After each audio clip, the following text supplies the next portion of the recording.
Good evening once again. This is Dr. Mike and welcome to my YouTube channel and happy Sunday po sa inyong lahat.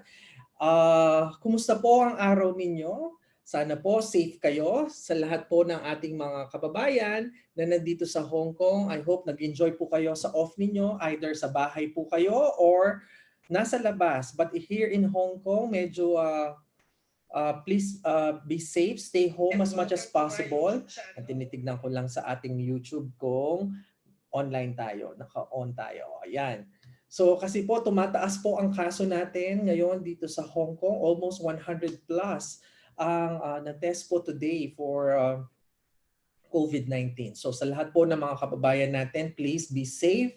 Kung may mga bagay na hindi naman importanteng gawin sa labas, stay at home po sa inyo. Remember, public measures, public health measures, always wear your mask when you go outside, always wash your hands. Hand washing is very important. And sa lahat po ng mga papasok tomorrow, I heard that the Hong Kong government announced na wala pong government offices ito pong buong week. So antabayanan niyo po yung mga news natin na lumalabas from time to time dito po sa Hong Kong, and ingat po mga kababayan.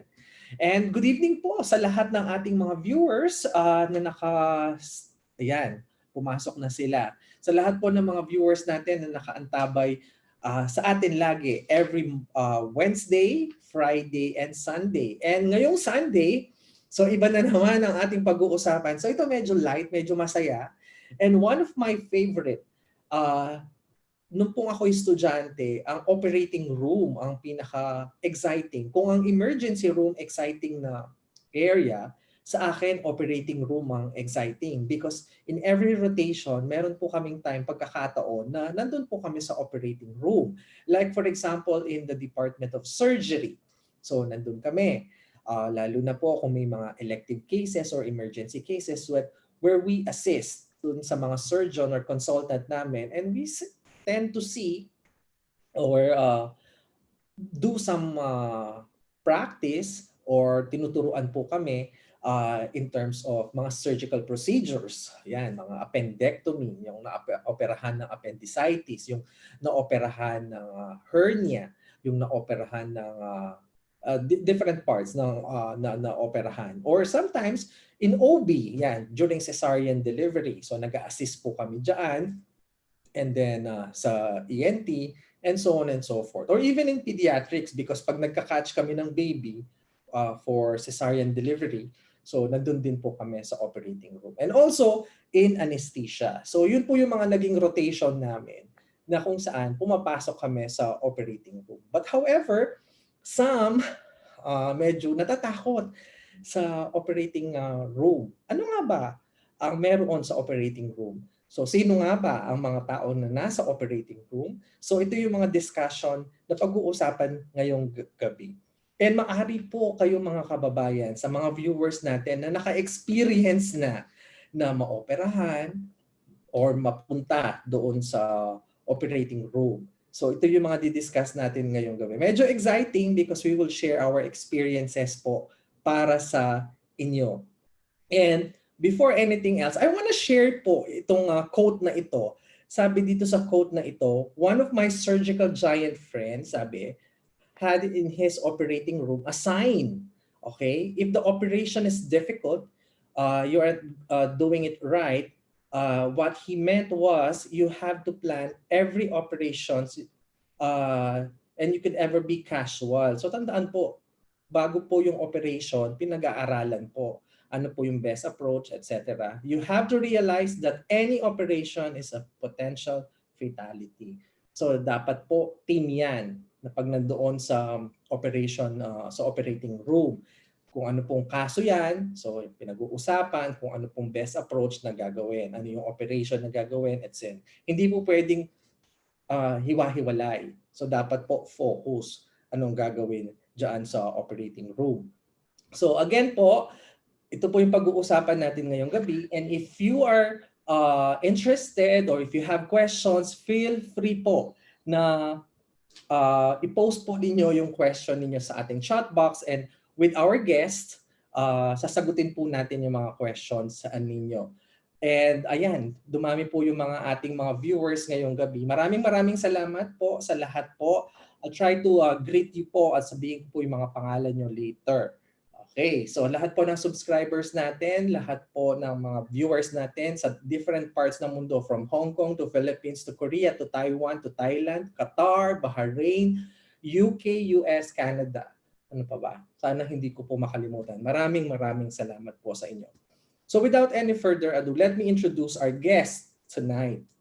Okay, our guest tonight, he graduated BS Biology and Doctor of Medicine. And he's a diplomate, Philippine Board of Anesthesiology, and a staff consultant at JBL MRH, and a good friend of mine. I haven't seen him for more than 20 years. Despite na may Facebook, at least nag-uusap kami sa Facebook because I'm 3 years older than him, if I'm not mistaken. So junior namin siya nung ako po ay estudyante. So without any further ado, please welcome my guest tonight, our guest, Dr. Nino Noel Paule. Hello? Hi, Noel. You can turn Hello, on Doc. the video. Yeah, you can turn on Okay. the video. Yan. Yes. Yeah, pareho pa tayo Oh. naka-blue ha. Yo, good evening, Doc. Yeah, good evening. And gosh, it's been years. Ang tagal na. So, Yes. oo, at least scrub night na tayo ngayon. Wag, Scrub suit night. oh, So, pareho tayo Oo naka... nga, para naman, may motive tayo na. Okay. Hindi po namin pinag-usapan, nagkataon na parehong blue ang suot namin ngayong gabi. But Uh, anyway, how was you? Because 20 years, more than 20 years, when was that was the last time that it I... was. Wag mo na banggitin yung Wag yung na years. age. Para walang giveaway. Wag na. But you still look the same, ha? You haven't Ay, changed. salamat. Okay, sa lahat Just po like ng... you. Siguro, sorry for mentioning this sa mga viewers natin. Because during our time, Dr. Noel Ay, was nako. Mr. University. Ay, naman. Binanggit, Talagang may plug. binanggit ko. Ginamit talaga ako. That was wag na nating banggitin yung year na nanalo ka ng Mr. University. But anyway, I Okay. think both of your classmate, di ba? Ikaw Mr. University, yung classmate mo, Miss University. Tama ba? Si Charlene? Yeah, actually, Oo. magkaklase kami noon. Kaklase kayo ni Charlene. And Charlene Oo. happens to be related to the sister-in-law, tama ba? Ni Regine Velasquez Alcacid, right? Yes, yes. But anyway, hi Charlene. I hope mag-guess si Charlene sa atin eventually. Okay. Anyway, how was it taking medicine? Can we go back sa past natin? Tignan natin. After medicine, Sure. hindi ko na alam kung ano nangyari. Did you go back to US to practice? Because I know you're di ba? Born in the US, tama ba? Hindi, ano lang. Lumaki doon. Pero, ako, pure Pinoy, sabi niya. Born and raised dito, pero, half of my life doon lang talaga doon lang lumaki. Okay. But yeah, med school, last time we saw each other was like, I think, yun nga, sabi around 20 years ago. And right after med school, I took my chances. Sabi ko, stop muna. See what I can do on my own. So, syempre, napagod din no? So, from tuloy-tuloy na pag-aaral and then ilang taon na tayo no when we graduated and feeling wala pa tayong na-accomplish na in terms of financial accomplishments, di ba? And then almost 10 years of studying, pre-med, then med school, and then you went to US. Just like most of our OFWs nakipagsapalaran, they're trying to find which work job there would mag-fit sila. But in your case, what happened? What kind of job that you went when you went to the US?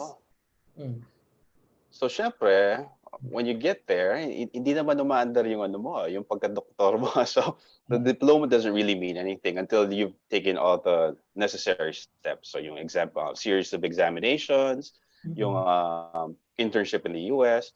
So, before that, syempre, kailangan you have to make ends meet. So, ang work ko noon was non-medical. So, I was actually doing 7 days a week. Weekends, I was doing caregiving. And then the remaining 5 days, car salesman. So I was a former salesman. I don't know if I can mention, Nissan, yung mga brand of cars.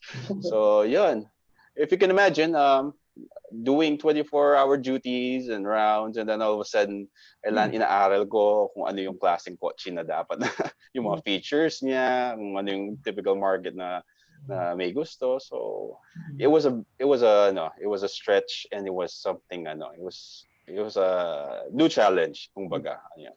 Because I asked this question, some of our OFWs sa Philippines, they are nurses and doctors, and then eventually Mm-hmm. go out sa country natin, either they land a different job. Like, for example, you mentioned Oo. caregiving, or yung iba as a domestic worker, or Oo. ibang klase. But how difficult it was sa'yo during those time that sometimes because we have the ego, right? Na Actually. so ilang years before you went back to Philippines?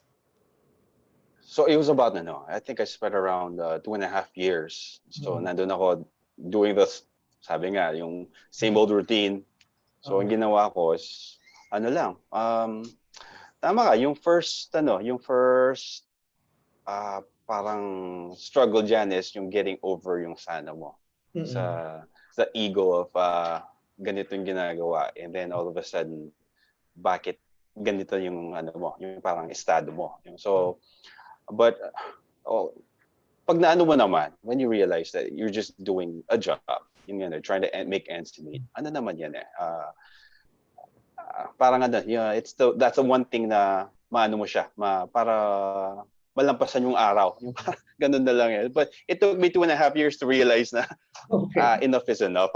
Oo. Oo. But at least you've learned. Nothing wrong po ha sa mga viewers po natin na nagbiglang nagka-career shift, or Oo. let's say, hindi naman sa downgrade or upgrade, but at least na-try Yeah. natin. Okay, and every job na pinasukan natin, may mga life lesson, may mga journey na that we learn. Sometimes, I could not say it's a failure, but it's a Yes. realization, di ba? Kahit na paano, Oo, you tama. try something. Oo. Something na, na-try ko yan, na pag pinasukan ko yan, and it's, hindi ka dapat mahiya, di ba? You should be proud. Yeah, it's honest work. So ano naman yan eh. So there's nothing to be ashamed of, kahit Oo. anong trabaho yan. Oo. And then when you went back to the Philippines, dito na I want to become anesthesiologist, or I want to be ganito. So how was uh, Hindi pa naman kasi medyo magulo pa ako no. So I got back, pero fixed in mind ko, I will get through my internship, take my board exams, and then yun. So natapos naman yun. mm-mm. But instead of training, Uh-uh. siyempre by this time, may asawa na ako, meron na akong isang anak. Uh-uh. So I had to make ends meet again. So ginawa ko is I did moonlighting. So parang for the sake of the audience, moonlighter kasi yan. Yun yung nakikita natin sa emergency rooms, yung first physician na nandoon, kumbaga yung mga dating GP, di ba? Pag sinabing general practitioner. So nasa emergency room, and I did that for almost 3 years na naman. So yung side track ko medyo mahaba. Oo. So hindi So ka agad pumunta doon sa field. So kumbaga, you've tried different avenues, you've tried different oo. and then eventually nakuha mo rin naman eh. Look at you now. I'm so proud of you. Oo. So after how many Thank you. look at you now. 'Di ba? Let's move After forward. how many years? How Baka many mag-start din. para sinasabi natin yung age natin, no? But anyway, moving forward, because ang topic natin, it's all about inside the operating room. And as I have mentioned in Okay. the opening, ito yung place na I love it so much na mabilisan Mm-hmm. and at the same time stressful, particularly during the Oo. operation. But before moving, Lalo na sa pasyente, oo. correct, oo. And how, because of the situation nowadays, because of the pandemic, how it changed itong landscape ng operation? Marami bang pagbabago? Because Oo, this is the actually. normal. Oo, paano to? Mm-mm. So yung post-COVID, parang pwede bang gamitin yon? So post-COVID, yung dating, tulad nito, no? If we go inside the OR, usually you'll see us wearing scrubs, naka-surgical mask ka lang, surgical cap, parang very lang tayo, very loose lang, and sterile lang ang target mo doon. Ngayon, hindi lang sterile yung kailangan. As in talagang pang-astronaut na yung natin, requirement, no? Oo. So, we're required to wear PPEs, yung personal protective equipment, so yan. So para siyang bunny suit. So naka-scrubs ka na, naka-bunny suit ka pa. Yung iba, may respirators pa, double mask, double gloves, lahat-lahat. And even the patients. So sila, protected against us and we're protected against them. Parang ganun yung So there's this parang invisible or barrier na ngayon. Hindi ka mukha dati na tayo, yung parang you don't want them to feel isolated. Yung number one na goal natin sa OR noon is you don't want them to have that feeling na parang them against us, parang ganun na mentality, And then, pero ngayon ang hirap, Yun nga, maraming adjustment nga eh. And usually ba, either before COVID and after COVID or during the COVID, ano yung usual cases ang nakikita natin sa hospital? So, in your practice? Usually, pag meron tayong mga emergencies, meron tayong mga electives. So, dati, there's a lot of elective cases. So, yung mga elective cases like yung mga laparoscopic procedures, yung cole, hernia, appendectomies. Meron din yung mga gynae procedures, yung mga obstetric procedures, yung mga yung actually everything you can think of, lahat niyan ginagawa, no? So whether it's opta, ortho, ENT, lahat ng cases dyan, that's the schedules lang. And then in between those, meron ka mga emergency calls. So yung mga most common doon, of course, is yung natin, yung bread and butter na appendectomies, and yung mga CS na pang tawid gutom sa left and right na yan yung mga cases na. Now, ang ang scenario natin is more of emergencies talaga. So, ang laki na limit ng natin ng cases seen, only because we want to prioritize yung mga natin, mga pasyenteng tinitignan natin is talagang yung mga emergency cases. May nakita lang akong comment eh. Yung guest natin, Mr. University pala. Taken na daw pala si Mr. University. Opo, sorry po. Taken na po ang ating guest. And you have... Apat na po yung supling. So. Okay. 4 na po ang kanyang supling. So, sorry. So, but anyway, and ito medyo interesting itong ating pag-uusapan. The typical day of a doctor, an anesthesiologist, what is your typical day? What time do you usually wake up? May ganun ba? May specific routine? Kami kasi, I'm sure yung mga previous guests mo nabanggit na, no clinics kami. So, our typical day is 24 hours, 7 days a week, on call. So, we have to be ready at a moment's notice. So, again, before COVID, mas madali siyang you had cases na called na day or days before, sabihin sa'yo na ito yung gagawin natin, and then masa-schedule mo na siya. And then, mag-allot ka na lang time ng mga tawag na emergencies na kailangan mo nang puntahan right then and there. No? So, ang typical day mo is filled. You wake up like around mga 6 a.m., 7 a.m., and then na-schedule na yung mga ORs mo para pupuntahan mo sila. And so, parang filled up na yung araw mo sa hospital na schedule. Ngayon, ang typical day ko is I wake up around 6 a.m., tapos punta ako sa likod, magpakain ng mga manok, yung mga alaga ko. So, parang parang Farmville ang dating sa natuto na ako dahil sa mga lockdowns natin na dapat marami kang libangan.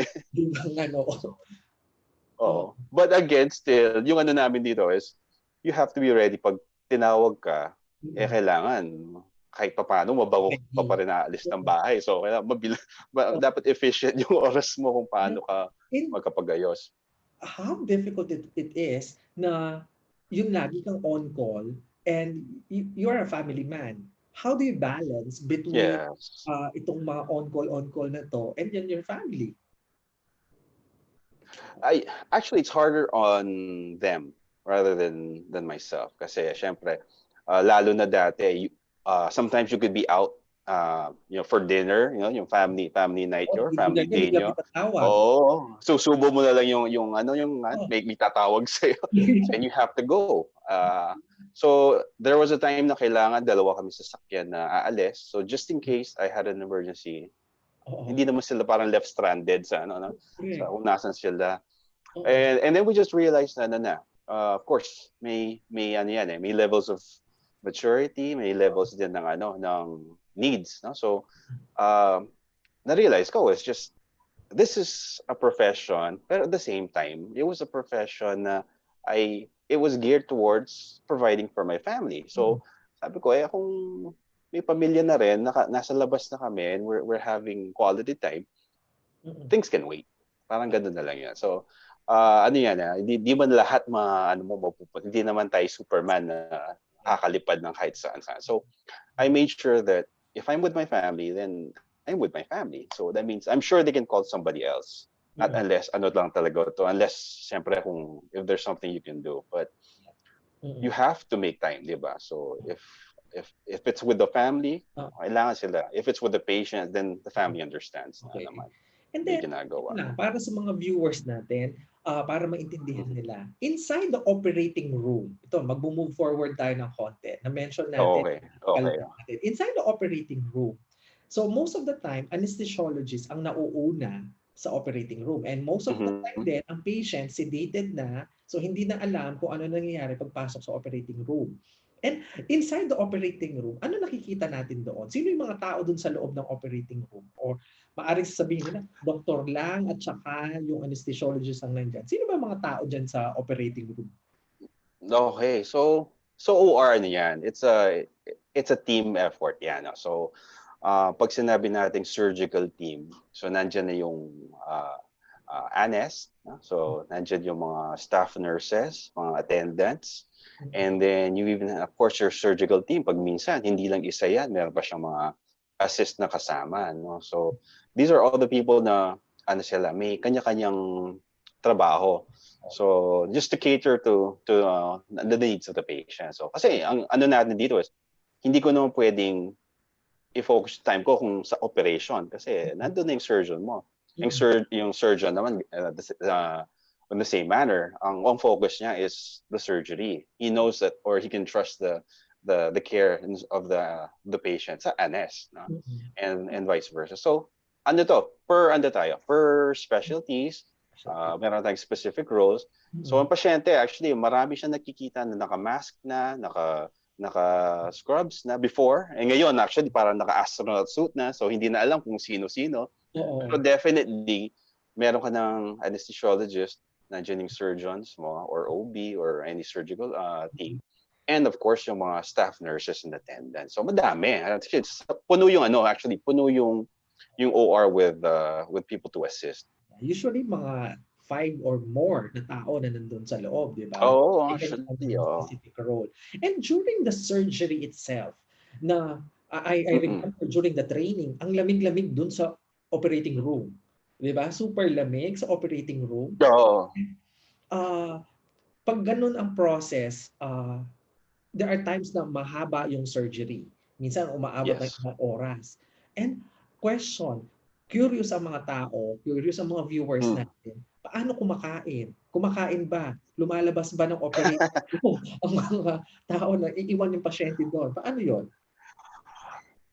Yun yung actually, pagka na-schedule ng OR, you have an idea kung mukhang to, medyo long playing, no? Mukhang mahaba ito. You prepare beforehand. So pag yung mga cases namin, alam namin na abot ng 4 or 5 hours. Siyempre, kailangan busog ka na before ka papasok. Okay. Hindi ka na, mahihirapan ka na magsisingit ng Oo. Eating in the OR is not allowed. It's only for for sterility sake and safety ng patient as well as yung syempre yung mga staff. ang ano natin dito is yung pinaka-dilemma talaga dito is bathroom breaks. Oo, Talagang ano yan. mm. So eating, walang problema. Kaya naman natin hindi kakain ng ano, no, ng half a day. So as long as ano yan, before the OR usually kumakain kami. And Mm. then once we get in, okay na. Pag long cases talaga anticipated, ginagawa is pag minsan marami kang ano, yung mga teammates mo, yung mga co-NS mo, pag minsan nandiyan kayo, and then nagsasalitan kayo. Mm. So habang binabantay yung pasyente, nakapagpahinga yung isa or to relieve Mm. himself or whatever. Mm. And then ano naman, ganun din. Oo. So usually it's not just one NS actually. Pag Mm. minsan ano kami, Mm. dalawa kaming Dalawa, nagbabantay. oo. How about dun sa bathroom break na sinasabi? So, you can excuse Oo. yourself, since may assist naman diyaan, pwede. Oo, yeah. As long as meron kang kasama, it's okay naman na ano eh. Habang siya yung nagte-take care ng pasyente na babantay, at least pwede ka nang magpaalam ng saglit. Oo. Mahirap lang talaga. Unanticipated, syempre. Anticipated, oo. Problema na yun. Oo. And then, I still remember during my time that there are some friends, some surgeon who would play music inside. Mm. Oo, oo. Entertain sila. So, ganun ba rin ba ang Oo. practice or during your time may ganun din? Ganun pa rin. Oo. Siyempre, nakakasama pa rin yung mga ano natin, yung Mm. mga seniors and senior consultants na ano yan, ina-assist sa labas nung Oo. nakita natin nung time ng training pa or nung med school pa. So meron tayong mga kilala na ano, nagpapatugtog ng classical, yan, Classical. para bago mag-start, di ba? Ano na yan, na naka-ready na yung mga ano Oo. nila, mga stereo or Oo. or syempre ngayon high-tech na, dati ano pa, may speaker pa eh. Ngayon ayun na lang yung cellphone na lang nila. Oo. Yung iba gusto nila OPM. Kailangan so bilang ANES kailangan meron kang playlist. Okay. Kailangan meron kang dalang playlist. Oo. So at least kayo may Spotify na, 'di ba? Mas Oo. madali. Dati kailangan uh, download mo pa, lagyan pa sa USB o ano man. In your Pero case, oo. In your case ba, ano yun? Oo. in your case, do you have a specific playlist that during surgery, ikaw nagpapatugtog or the surgeon itself ang nagpapatugtog? Anong mas Yung mga kasama ko, ano yan, may preference sila. Ano na yan, given na yan, magdadala, lalabas na nila yung mga cellphones nila, Oo. tsaka yung Bluetooth speaker. So, magpapatugtog na yan. So, pag wala, Mm. nakakatulong kasi pag may sounds kasi napaka ano eh, parang Baka napaka serious boring. ng Oo, baka setup. Boring oh. oo, sorry Yung po. monitor lang narinig mo, yung tumutunog yung ano, nagbi-beep lang siya. So syempre kailangan meron tayong pang ano, Oo. pang pang-alis ng ano, yung anxiety level ng ano. I still So, remember some of the good surgeons na nung nakasama ko before neuro, that they would, because medyo long play oo. ng neuro. Uh, Oo. Yun talagang classical. Lahat yata ng buong soundtrack. Kilala ko 'yan, kilala ko. Huwag natin banggitin, baka magalit siya, baka nanonood siya. Oh, but anyway, if there's one thing that you would want to change about anesthesia, about your job, what would it be? Hmm, Ano ba? pang ano 'to, pang pageant level yata Yan 'to. kasi Mr. University ka nga, di ba? Dapat pala yung mga question na pinrepare natin, pang Mr. University ang dating. Oh. Ano siguro ano, what to change? Yung siguro sa akin, number one is yung perspective of the job itself. Kasi it's it's a very parang not very many people know about anesthesiologists and what they do. And so hindi naman sa nag-aano ko, syempre, ano to, baka sabihin nila, may hugot pala si Doc.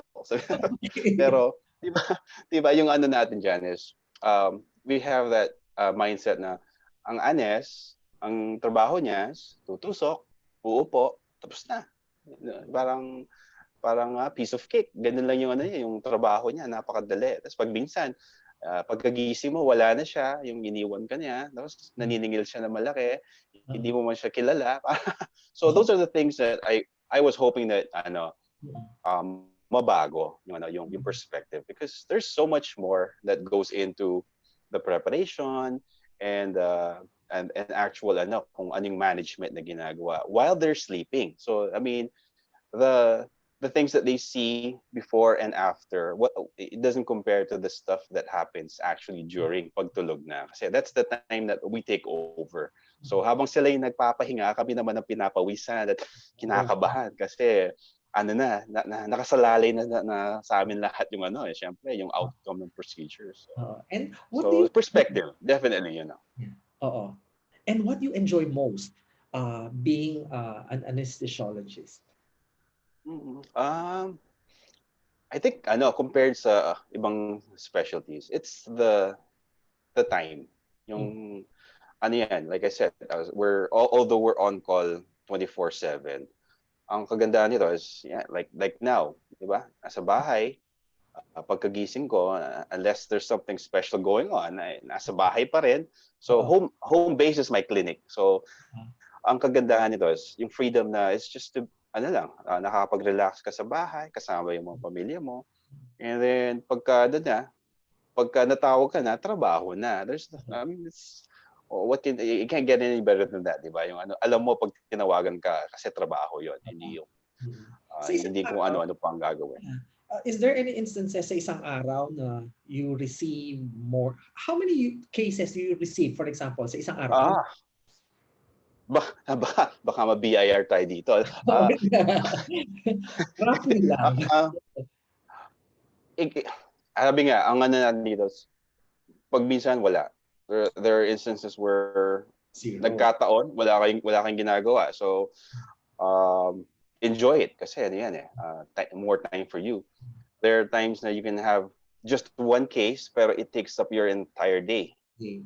And then there are days na talagang sobrang ganda kasi mga outpatient cases na okay na parang for the week census mo. Yung parang ganun na bagay. So it varies. Yeah. So those are the things that hindi mo pwedeng asahan na I did really well today, so pahinga na kasi okay na yan. No, kasi next day is maybe isa, dalawa lang yung gagawin mo or makikita mong cases. So it's actually a long-term outlook dapat ng mo. And what was the most complicated? Have you encountered a most complicated na surgery na yun nga, ikaw nag-anes na umabot ng matagal or sobrang complicated na meron ba? Oh, actually, yan it's hard to put lang, just one case. Mm. Although, meron kasing varying degrees. Most complicated, meron ako na straightforward case lang na yung kahit nakapikit yung mata mo, dapat okay ka na, no? Magagawa mo na. Pero ilang oras ka naghahanap ng access, no? Naghahanap ng nabibigay ng either spinal anesthesia or mag-GA ka, wala kang nakikitang butas kasi sobrang iba yung anatomy ng pasyente mo. So, those are some instances na nagugulat ka na lang. And then you have those expected na talaga mahirap na lahat ng sakit, meron siya. Problema sa puso, problema sa baga, nagda-dialysis, immunocompromised. So, isa-isang pasyente lang yan. And then gagawin nila, magdi-debridement lang. No? So, ikaw naman, kailangan mo siyang patulogin. So, sila, konting kuskus lang. Tapos na ikaw, sari-saring gamot yung bibigay mo. Di mo alam kung paano mo siya gigisingin. So, those are things na, so, walang another day at the office kind of moments sa field namin. And then, Dr. Noel, you mentioned about general anesthesia and regional anesthesia. For the benefit of our viewers now, ano bang difference ng dalawa? Okay, so yung regional anesthesia niyan. So hindi na tayo hindi naman to lecture So I'll pick one regional anesthesia na very common sa mga tao is usually yung tinatawag nilang spinal anesthesia. So very common ginagawa sa mga cesarean, appendectomies, no. So these are techniques na ginagawa namin pagka ang procedure usually pag ganyan. Lower abdominal or abdominal procedure and below. So mga lower extremities. So lahat ng maisip natin operation ng pag-orthopedic, buto o naman sa lower extremities, spinal anesthesia usually. Yung mga lower abdominals, whether cesarean nga yan, appendectomy, hernias, yan, mga spinal anesthesia ginagawa. Ngayon, GA, ano siya, ito pinapatulog lahat. Lahat-lahat. So ang purpose nito is kung sa regional is ang sabi nga ng ano na ang nagturo sa amin is kung ano lang yung kailangan ng patient. So kung ano lang yung kailangan mong alisin na sakit, yun ang gagawin ng regional. Pero in general kasi is pati yung hindi kailangan matutulog na. So ang purpose nito is yung tulog niya ang magdidictate sa pagiging painless. So malalim, parang medical induced coma, parang ano mo dang ginagawa sa general anesthesia. So makikita mo difference, 'di ba? Yung very profound yung mga medications ginagawa or binibigay sa general anesthesia versus yung sa regional na talagang minimalistic ang target natin diyan. And how about those patient na may high tolerance sa pain? Because right now, may mga pasyente tayo na iba-iba yung pain nila. So paano yun? Dumadagdag ba tayo ng medication pag ganon sa pain nila? Actually, yan. Basta ang dictum namin is, kailangan may analgesia, so walang pain, may amnesia, so walang maalala, tulog siya, and there's a paralysis. So talagang parang wala nang nararamdaman din sa ano. So regardless kung anong tolerance mo, yung target natin for surgeries is zero pain. So yung mga pasyente na high tolerances only means we don't need as much medications para mawala yung pain mo. So kahit kahit high tolerance yan, surgical pain cannot compare sa sa matitiis mo. So ang natin dyan is we'll give you the right amount of drugs para no pain siya. So kung very low tolerance ka naman, sometimes we need to give a little bit more medications para ma-achieve natin yung zero pain. So it's all about kung ano yung requirement ng each individual. So pero dapat zero pain pag-OR. Oo. And then because nga inside the operating room, sobrang bilis ang pangyayari diyan. Mabilisan ang procedure, hindi pwedeng magkamali, hindi pwedeng patay-patay diyan. And then have you experienced this kind of high pressure situation sa loob na kung saan natetense na ang lahat, probably during the training, 'di ba? Tense na ang lahat. Meron bang ganon? Every day of my life. Ay, pressure. Buti na lang walang lahing puputi na yung buhok ko sa stress. It's actually very stressful kasi nga every call you get, imagine mo, it's the first time mo ma-encounter yung tao na to, they entrusted their lives with you, so kailangan parang performance level lagi, di ba, yung gagawin mo. You can't settle for okay lang. Kailangan you're after something na alam mo halos perfect yung pag-execute ng ginagawa mo. So imagine mo yun, talagang the amount of stress na meron dyan. And then the relatives, syempre, yung pasyente tulog na, pero alam mo, sa labas lang yung mga relatives, laging nagtatanong or nag-aalala kung kumusta yung pasyente nila. So you have to take them into consideration as well. So high stress regardless of procedure. Kasi sabi nga nila, pag hindi ka na stressed, mukhang complacent ka na masyado, hindi ka na effective. So it's okay to be stressed all the time pag sa amin. What was the most rewarding naman? Siyempre, kung may stress dyan, kasi during that time, after the surgery, siyempre stressful tayo doon sa loob ng OR. And after, yung nakakausap mo yung pasyente or kausap mo yung relative, sa'yo, ano yung pinaka-rewarding doon? I still remember, during my time, yung after a week, babalikan buong kamag-anak, babalikan kanila, yung nagpapasalamat sila, yung gesture na gano'n, napaka-sarap ng pakiramdam that you were able to help, you were able to, in your hands, na gumaling yung pasyente nila, na operahan. In your case, what was it? Yung madalas dyan, yung mga trauma cases. So, yung mga ganyan bagay na hindi mo alam yung condition niya. And then, kita mo lang, parang duguan, ang daming injuries, and then parang kulang na lang, may tanning na. And then, you go through with the surgery, with the anesthesia, and after the procedure, yung parang kita mo gumaganda yung vitals niya. Yung doon pa lang, natutuwa ka na natawid mo siya.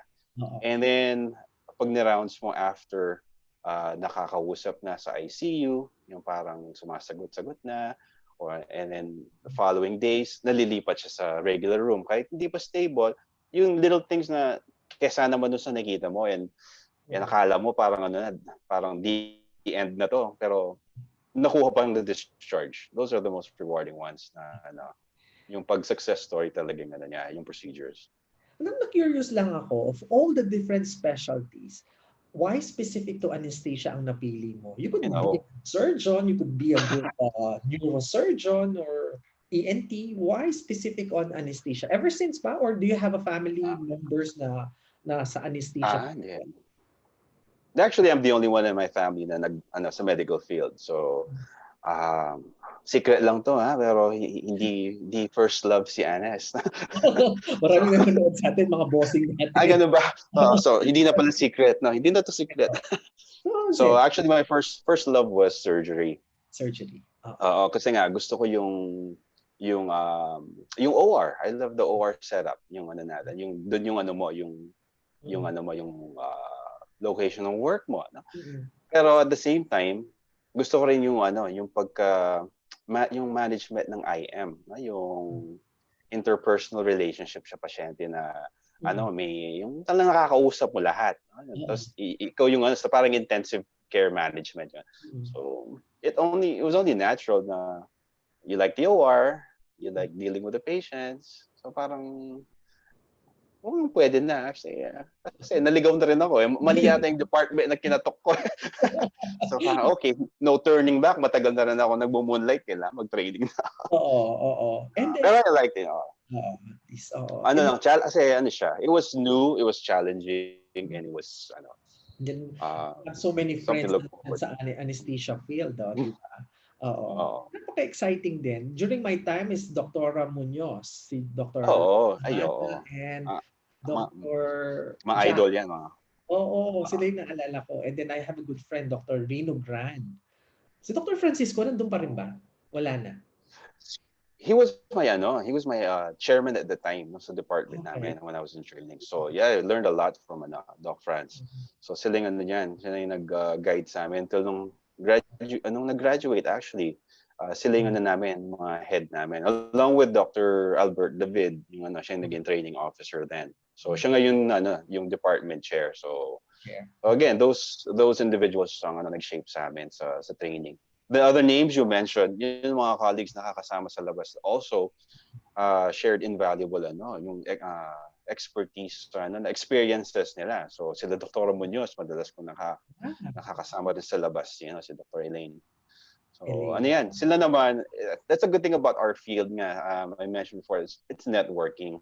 So walang madamot, lahat ng alam, lahat ng mga pwedeng maitulong in terms of paano mas magaganda yung pag-manage sa isang pasyente mo. Actually, share nilang lahat. So, and then recently, yun ang naman last year, a few weeks ago, we guested Dr. Nathaniel Gadi then. And then yun. di ba? Batchmate ko yun. Batchmate ko sa training. Na hindi sa school, matanda na yun. Sa training lang, baka sabihin nila magka-age kami. But then, he's so generous and share yung knowledge at saka expertise niya sa ating mga kababayan. Yes. Ito idol ko yun. Kasi maraming takot.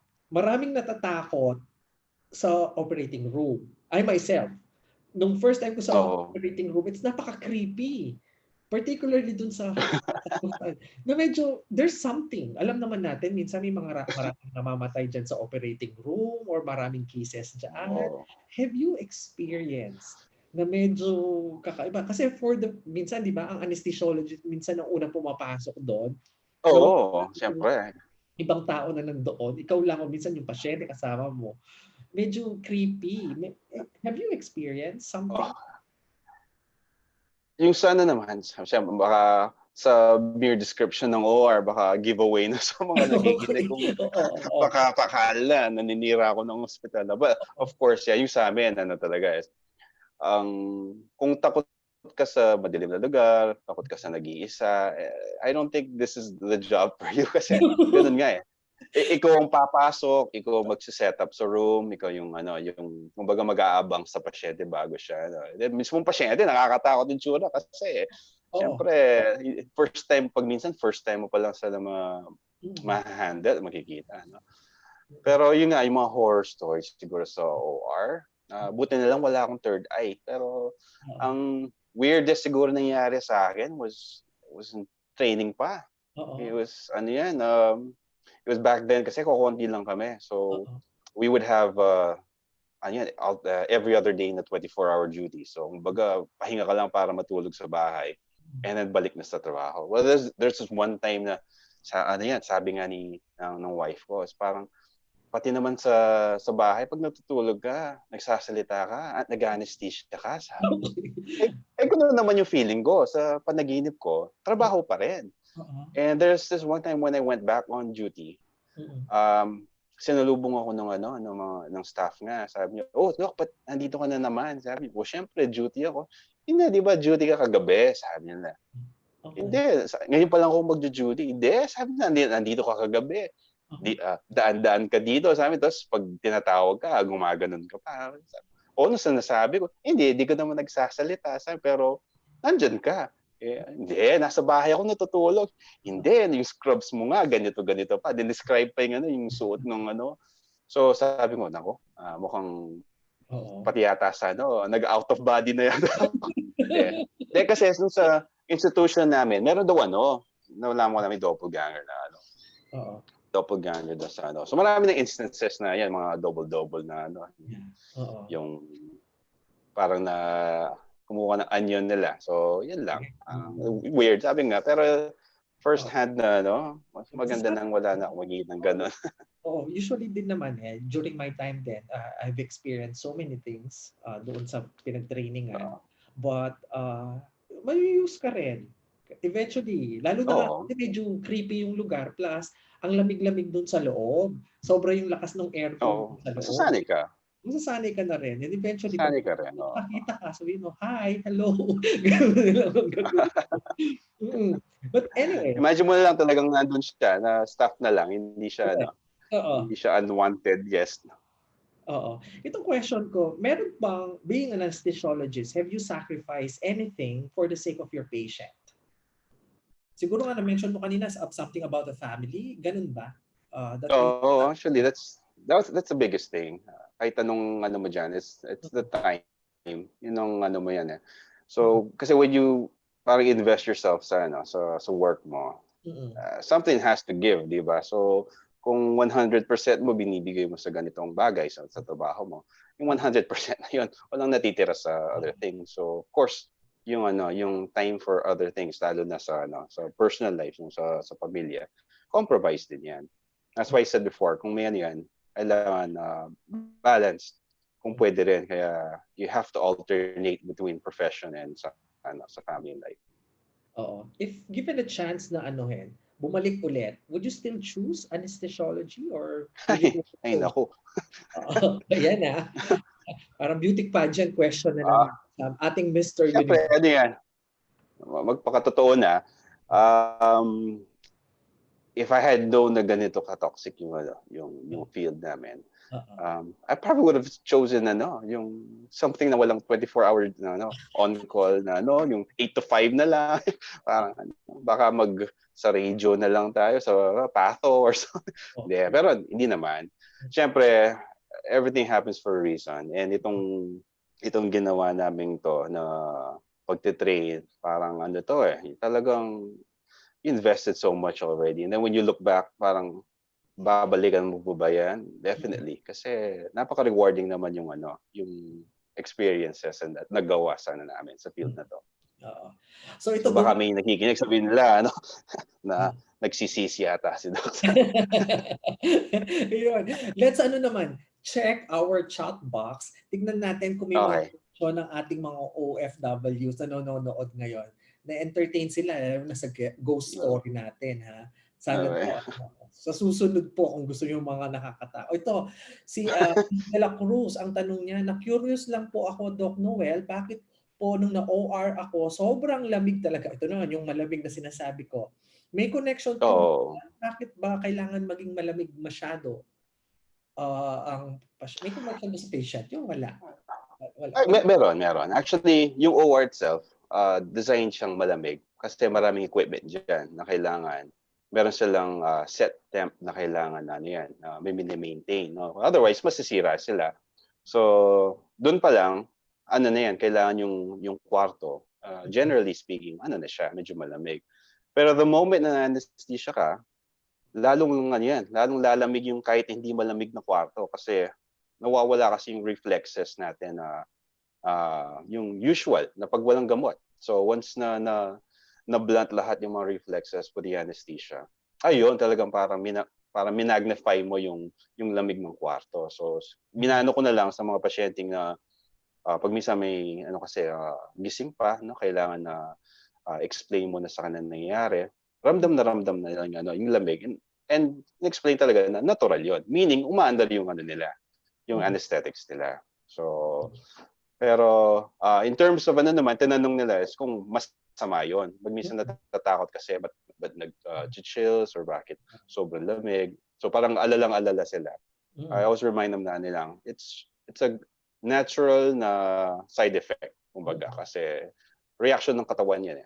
So next time kung sakali may no-opera, expected na yung ano talaga na kind of a cold room, lalong lalamig pa pag na-start na. And dahil kasi noon time namin may gamot kaming nagagamit na for the chills. Yung Demerol, di ba? No? Readily available dati. Now medyo restricted na. Okay. So dati kasi pag nakita mo na giniginaw yung pasyente, bigyan mo ng konting gamot, ang laking bawas. So ngayon medyo ano lang, in-explain na lang para at least ano sila. Ito may question na naman. Sabi naman ng isang kababayan natin, Dok, meron po bang pagkakataon na ang pasyente po ay sunod-sunod sa isang araw? So siguro yung tanong nito, Ano yun? Sorry. meron bang pagkakataon na ang pasyente na ooperahan ay sunod-sunod? Siguro, anesthesiologist ka sa pasyente 1, tapos may nakaantabay sa pasyente 2 na ikaw din. May ganun ba? Oo. Merong cases na pag minsan same ano siya, procedure, yung mga serial debridement, ibig sabihin yung paglalanggas or paglilinis ng mga sugat. Pag minsan nakaschedule siya sa isang araw and then isa-schedule nila ulit after a few days. Meron naman cases na totally different operations, no? Meron siyang colonoscopy or some diagnostic procedure na kailangan na ma-sedate yung pasyente. And then may findings na surgical din.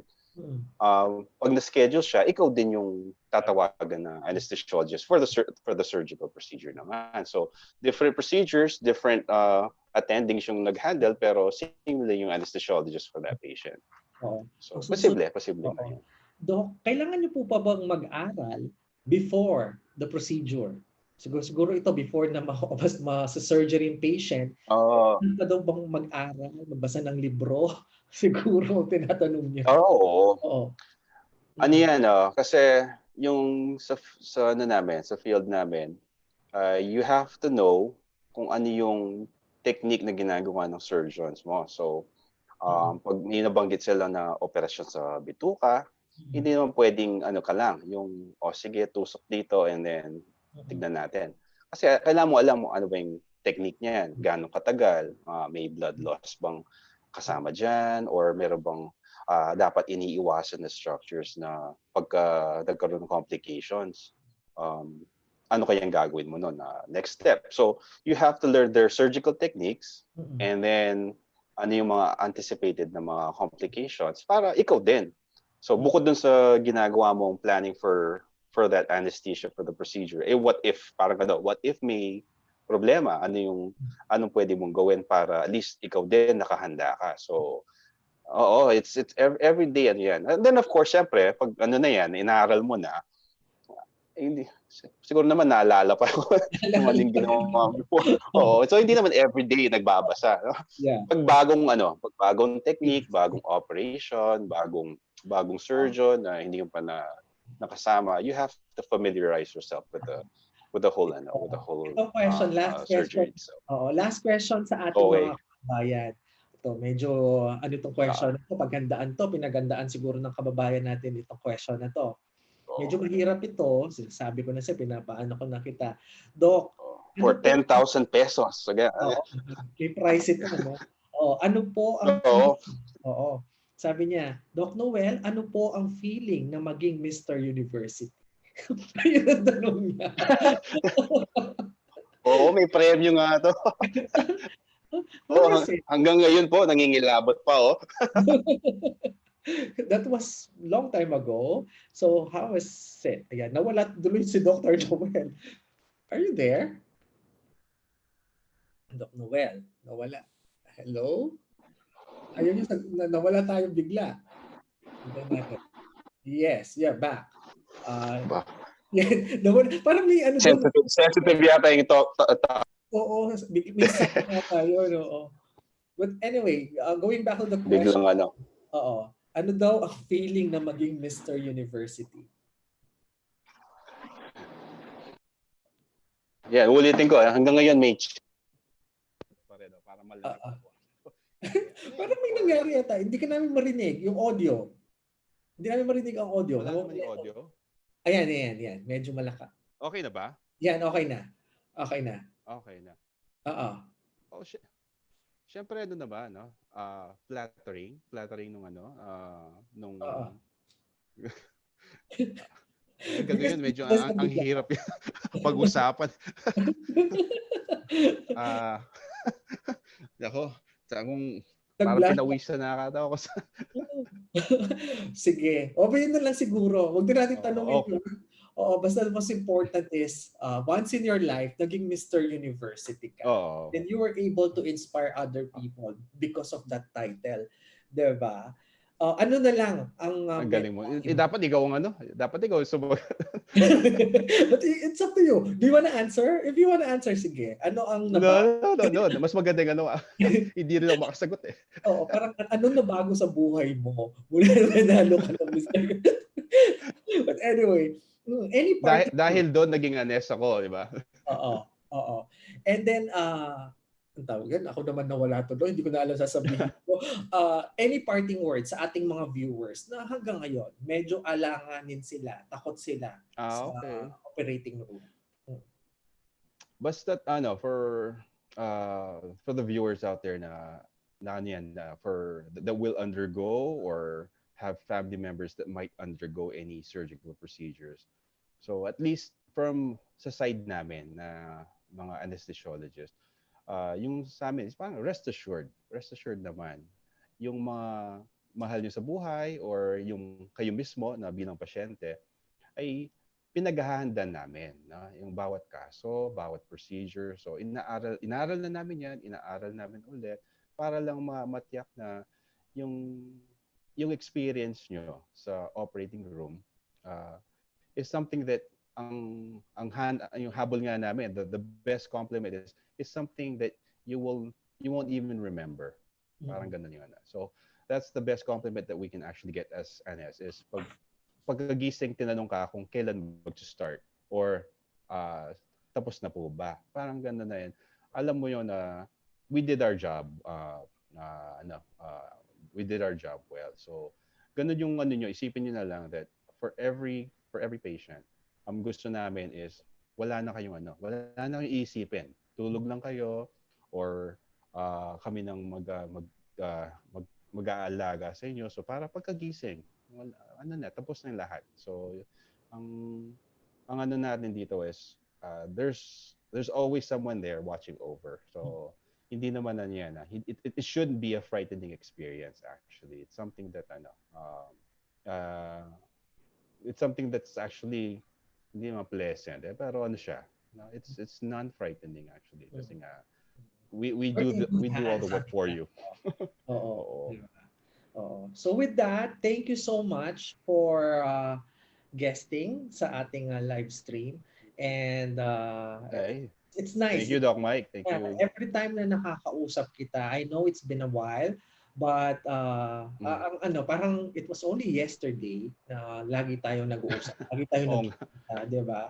But I wish you well. Do you want to greet someone, your friends, before we ano, Oo. o mga may Sige. pambatiin diyan? O sige, baka may galit pa diyan, siyempre of course, yeah, so wife ko, my kids, hello. So pag napanood nila 'to, at least sabihin ko celebrity si daddy. And my family here, family abroad, and my family in practice, no, yung mga kasama ko sa JBL. And of course, syempre yung mga viewers natin, no, for taking their time out na para manood, at sana naman yung ano natin, yung usapan natin ay nakatulong sa kung ano man yung mga fears nila, yung mga concerns nila, ay sana nasagot kahit paano. Mm. So with that, Dr. Noel, maraming salamat sa lahat po ng mga viewers natin. Please don't forget to Yeah. like and share niyo po ito para po yung mga kababayan natin na for surgery or for operation, wag pong matakot. Wag po silang mangamba dahil po gagawin pong mabuti, gagawin po ng lahat ng mga anesthesiologists natin, ng mga surgeons natin ang nararapat. Don't forget this Wednesday, July 22nd, for our live stream naman, we will guest again Dr. Louis Roque. Ang topic natin ay otitis media. And on Friday, July 24, si Mr. Chris Garcia ang guest natin. It's all about CrossFit and diet. So yun po yung topic natin this coming Wednesday and Friday. Huwag niyo pong kalimutan. So sa lahat po ng viewers natin, maraming salamat po sa panunood niyo sa amin. Dr. Noel, maraming salamat and all the best. Thank you din I po. hope to Thank see you. you. I hope to see you pag okay na't lahat if I'm going home and visit. Almost definitely. Yeah, you're basically mostly in San Fernando, tama ba? Oo, San Hmm. Fernando lang ako. So, Okay, sige. pagka just let me know. Oo, Yeah. catch up tayo. Yeah. Okay, so have a great night. Okay. Thank you so much mga kababayan. Maraming salamat po and have a great night. Bye-bye. Thank you.